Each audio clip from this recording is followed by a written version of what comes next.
Hello everyone, आप लोगों का स्वागत है मेरे एक और वीडियो में। आज का जो टॉपिक होने वाला है वो होने वाला है इकोनॉमिक्स का टॉपिक नंबर 26, जिसका नाम है विश्व व्यापार संगठन। ठीक है, वर्ल्ड ट्रेड ऑर्गेनाइजेशन इंग्लिश में बोलेंगे। तो इकोनॉमिक्स भी हम सब कर रहे थे पिछले कुछ महीने में।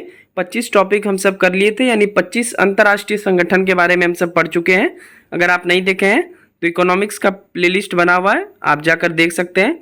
उसी प्लेलिस्ट में मैं इस वीडियो को भी ऐड कर दूंगा। फिलहाल शुरुआत करते हैं इस वीडियो की। तो करंट अफेयर्स तो इंपॉर्टेंट है ही 69 बीपीएससी के लिए, वो तो मैं आपको करवा ही रहा हूँ, पर इकोनॉमिक्स भी एक अहम भूमिका निभाएगा आपके 69 बीपीएससी में, क्योंकि 10 से 12 क्वेश्चन इकोनॉमिक्स से भी रहेगा। तो इकोनॉमिक्स भी आपको छोड़ना नहीं है। चलिए एक एक करके छोटे छोटे टॉपिक के माध्यम से इकोनॉमिक्स को पढ़ेंगे और 90 दिन में जो आपका एग्जाम आने वाला है पूरा इकोनॉमिक्स अच्छे से कर लेंगे। ठीक है, तो अभी अंतर्राष्ट्रीय संगठन हम सब पढ़ रहे हैं, उसी का एक सीरीज में टॉपिक नंबर 26 आ चुका है। तो पहला है विश्व व्यापार संगठन।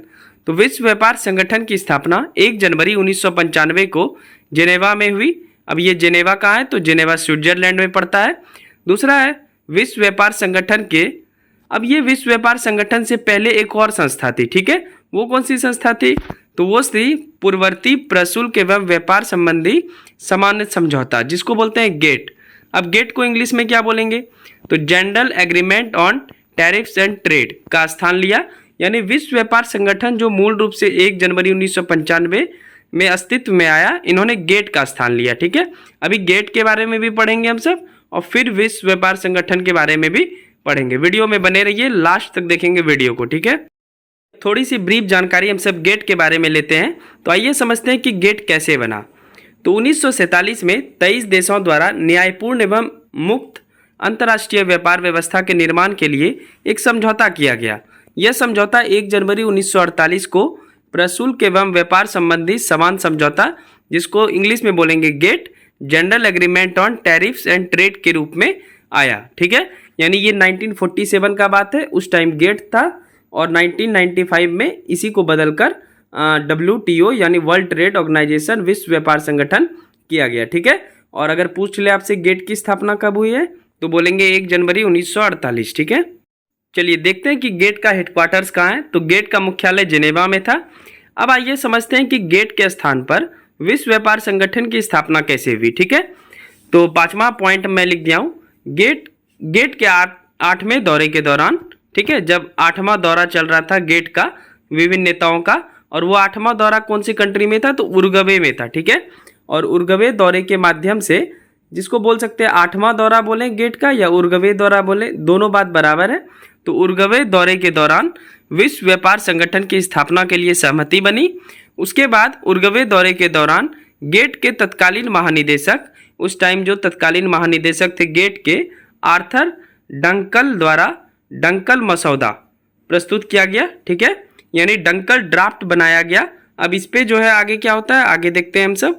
डंकल मसौदा, यहाँ डंकन लिखा गया है, डंकल होगा। ठीक है, तो डंकल ड्राफ्ट जो था पर सदस्य देशों के मध्य व्यापार विचार विमर्श के बाद 1994 में मराकेश समझौता पर हस्ताक्षर किया गया। इसका उद्देश्य व्यापार व्यवस्था को विनियमित करना था, और इसी उद्देश्य के साथ विश्व व्यापार संगठन की स्थापना 1 जनवरी 1995 को हुई थी। ठीक है, तो आप गेट से कैसे ट्रांसफॉर्म हुआ, वर्ल्ड ट्रेड ऑर्गेनाइजेशन कैसे बना, इसके बारे में हम सब जान लिए। तो सबसे पहले तो आप गेट का 8वां दौरा हुआ, वो 8वां दौरा कहाँ था? उरुग्वे में था। उरुग्वे में ही सहमति बनी कि हम सबको एक ऐसा संगठन बनाना है जो व्यापार के लिए सुचारू हो। ठीक है, व्यापार के लिए सारी जरूरतें को पूरा करे। अभी आगे हम सब विश्व व्यापार संगठन के उद्देश्य को भी जानेंगे, तो उसमें अच्छे से समझेंगे। ठीक है, तो उसके बाद 1994 में मराकेश समझौता पर हस्ताक्षर किया गया और विभिन्न देशों के द्वारा किया गया, और इसका उद्देश्य था कि पूरा वर्ल्ड जो है एक व्यापार से जुड़ जाए। ठीक है, इसकी कारण से, इसी उद्देश्य से विश्व व्यापार संगठन की स्थापना हुई। अभी आगे और भी जानेंगे। 8वां पॉइंट है, वर्तमान में विश्व व्यापार संगठन में 164 सदस्य हैं, और अंतिम देश 2016 में अफगानिस्तान बना है। ठीक है, तो 164 देश के बीच आपसी सहमति हुई कि व्यापार इस प्रकार से होना चाहिए, विनियमित ढंग से होना चाहिए। अब समझते हैं कि WTO जो बना और गेट जो पहले से था, तो WTO और गेट में अंतर क्या है? तो फर्स्ट नंबर है, WTO वस्तुओं, सेवाओं तथा बौद्धिक संपदा अधिकारों के व्यापार से संबंधित है। जबकि गेट केवल वस्तुओं के व्यापार से संबंधित है। ठीक है, तो इसमें बौद्धिक संपदा और सेवा से कोई मतलब नहीं था, सिर्फ वस्तु के व्यापार से संबंधित गेट था और WTO में ये तीनों प्रावधान थे। आगे बढ़ते हैं, दूसरा अंतर देखते हैं हम सब। दूसरा पॉइंट है WTO के अंतर्गत व्यापार विवाद निपटान प्रक्रिया मौजूद है, जबकि गेट के अंतर्गत इस प्रकार की प्रक्रिया का अभाव था। तीसरा है WTO के अंतर्गत नियम कानून की परिवर्तन की अनिवार्यता है, परिवर्तन कर सकते हैं, जबकि गेट के प्रावधानों के अंतर्गत संविदाकारी पक्षों को अपने नियम कानून में परिवर्तन की अनिवार्यता नहीं थी। तो बहुत सारा डिफरेंस था इन दोनों में, और अब WTO ही काम करता है, गेट काम नहीं करता है। ठीक है, चलिए देखते हैं कुछ और भी पॉइंट्स। आइए समझते हैं विश्व व्यापार संगठन की संरचना, structure of world trade organisation. तो पहला है, विश्व व्यापार संगठन के सर्वोच्च स्तर पर मंत्री स्तरीय सम्मेलन है, जो संगठन का सिर्फ निर्णय लेने वाली निकाय है। ठीक है, तो मंत्री स्तरीय जो सम्मेलन होता है वो सिर्फ निर्णय लेता है, और इसका आयोजन प्रत्येक 2 वर्षों में किया जाता है, जिसमें सदस्य देशों के वाणिज्य अथवा व्यापार मंत्री शामिल होते हैं। दूसरा है कि विश्व व्यापार संगठन के द्वितीय स्तर पर जनरल काउंसिल का स्थान आता है, और जनरल काउंसिल में सभी सदस्य देशों के राजदूत प्रतिनिधि करते हैं। ठीक है, प्रतिनिधि होते हैं। जनरल काउंसिल मंत्री स्तरीय सम्मेलन के लिए गए निर्णयों को क्रियान्वयन कर उत्तरदायी होता है। यानी पहले नंबर पे आएगा विश्व व्यापार संगठन का जो सर्वोच्च अधिकारी होगा वो होगा मंत्री स्तरीय। ठीक है, उसके बाद दूसरे नंबर पे होगा जनरल काउंसिल, जो मंत्री स्तरीय सम्मेलन में निर्णय लिया जाएगा उसको क्रियान्वयन किया जाएगा जनरल काउंसिल के द्वारा। ठीक है, यानी उसको क्रिया में लाया जाएगा जनरल काउंसिल के द्वारा। और विश्व व्यापार संगठन का तीसरा भी एक है, आगे देखेंगे अभी हम सब। तो जानने से पहले कुछ और जान लेते हैं हम सब। जनरल काउंसिल के अंतर्गत भी 2 अन्य निकाय आते हैं, उनमें पहला नंबर आता है विवाद निपटान निकाय और दूसरा है व्यापार नीति समीक्षा निकाय। अब हम सब देखते हैं विश्व व्यापार संगठन के तीसरे स्तर पर कौन सा आता है, यानी 3rd पोजीशन पे कौन आते हैं। चलिए तीसरा नंबर हम सब देखते हैं। तीसरे नंबर पे है विश्व व्यापार संगठन के तीसरे स्तर पर व्यापार परिषद आते हैं, जो जनरल काउंसिल के नियंत्रण में आता है। और यह व्यापार परिषद का नाम क्या क्या है, तो पहला है वस्तुओं के लिए व्यापार के लिए परिषद, दूसरा है सेवाओं के व्यापार के लिए परिषद, तीसरा है बौद्धिक संपदा अधिकारों के व्यापार संबंधी पहलुओं के लिए परिषद। ठीक है, और ये जो व्यापार परिषद है ये जनरल काउंसिल के अंतर्गत आता है। यानी अगर आप देखें स्ट्रक्चर WTO का क्या हुआ, विश्व व्यापार संगठन का अगर संरचना की बात करें तो सबसे ऊपर आ जाएगा कौन सा, मंत्री स्तरीय, दूसरा जनरल काउंसिल और तीसरा व्यापार परिषद। ठीक है, अब देखते हैं कि WTO के उद्देश्य क्या थे, क्यों बनाया गया विश्व व्यापार संगठन। तो विश्व व्यापार संगठन बनाने के उद्देश्य क्या थे, तो पहला नंबर है सदस्य देशों के नागरिकों के जीवन स्तर में सुधार, यानी जो 164 कंट्री है उनका जीवन स्तर में सुधार हो। दूसरा, पूर्ण रोजगार एवं प्रभावी मांग में व्यापक समृद्धि सुनिश्चित करना।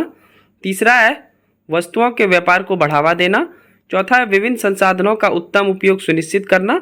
और पांचवा है पर्यावरण की रक्षा करना। ठीक है, तो विश्व व्यापार संगठन के बारे में इतना जान चुके हैं अभी हम सब।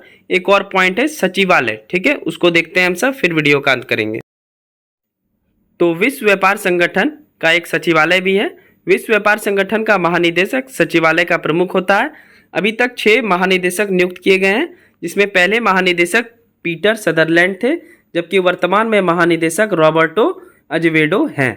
ठीक है, और विश्व व्यापार संगठन का मुख्यालय आपको जेनेवा में पड़ेगा, यानी स्विट्जरलैंड में होगा। ठीक है, तो ये थे इकोनॉमिक्स के टॉपिक नंबर 26, जिसमें हम सब देखें गेट और विश्व व्यापार संगठन क्या है। ठीक है, तो ये बहुत इंपॉर्टेंट टॉपिक हो जाता है आपके 69 BPSC के लिए। इवन आप कोई भी एग्जाम देते हैं तो आपसे हेडक्वार्टर्स वगैरह तो पूछ ही लिए जाते हैं, तो आप एक काम करेंगे कि पूरा वीडियो देख लेंगे अच्छे से, ताकि आपको अच्छे से समझ में आए। ठीक है, हमारे चैनल पे जो भी चीज़ पढ़ाया जाएगा वो फुल डिटेल में पढ़ाया जाएगा। मैं नहीं चाहता हूँ कि आपका एग्ज़ाम, अगर आप मेरा वीडियो देख रहे हैं तो प्लीज़ पूरा देखेंगे, और आपका वीडियो देखने से फ़ायदा होना ही होना चाहिए। ठीक है, ये मेरा पहला प्राथमिकता होता है हमारे चैनल का। तो मैं नहीं चाहता हूँ कि सिर्फ मतलब कुछ ही लोग देखें लेकिन उनका एग्ज़ाम में हेल्प हो, तभी मैं वीडियो बनाता हूँ। ये मेरा उद्देश्य है हमारे चैनल का। ठीक है, तो इसी उद्देश्य के साथ मिलते हैं अगले वीडियो में। वीडियो अच्छी लगी हो तो प्लीज़ चैनल को सब्सक्राइब कर लेंगे और एक लाइक कर लेंगे। ठीक है, चलिए मिलते हैं नेक्स्ट वीडियो में, तब तक के लिए thank you, bye bye and take care.